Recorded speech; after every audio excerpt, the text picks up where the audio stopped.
5月23號佛誕假期，由我哋美食之旅舉辦嘅潮州專列，食得好、住得好、玩得好。依家同大家分享一下我哋嘅行程。首先喺食嘅方面，肯定要食一食潮州嘅特色美食。我哋團隊餐有食潮州獅頭鵝宴，就係鵝嘅各個部位，我哋都可以品嘗得到嘅呢個特色美食嚟潮州一定要食。仲有薄殼宴啊，仲有潮州嘅打冷18式啊，我哋都可以品嘗得到。嚟到潮州呢個海邊城市，我哋肯定要食一食海鮮啦。就算依家係禁漁期啊，我哋都係食海鮮自助餐，各款嘅海鮮任食唔嬲，食到幾多就係大家嘅本事啦。如果你覺得唔夠喉嘅話，晚黑我哋仲去到龍眼路步行街食當地特色小食。呢度嘅潮汕生腌啊，堪稱一絕啊！中意食嘅朋友可以試一試。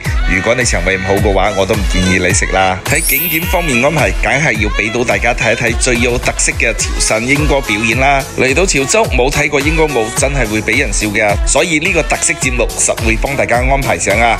嚟到潮州，怎可能少咗潮州古城呢個景點啦？我哋坐住電瓶車嚟到潮州古城啊，呢度有潮州特色嘅建築、小食、手信，各種各樣應有盡有。另外，我哋仲有好多嘅行程，仲唔喺呢度一一介紹啦。如果你想索要詳細行程嘅話，麻煩喺評論區打上潮州呢兩個字，我哋將詳細嘅行程發送俾到各位團友。我哋5月23號潮州專列不見不散。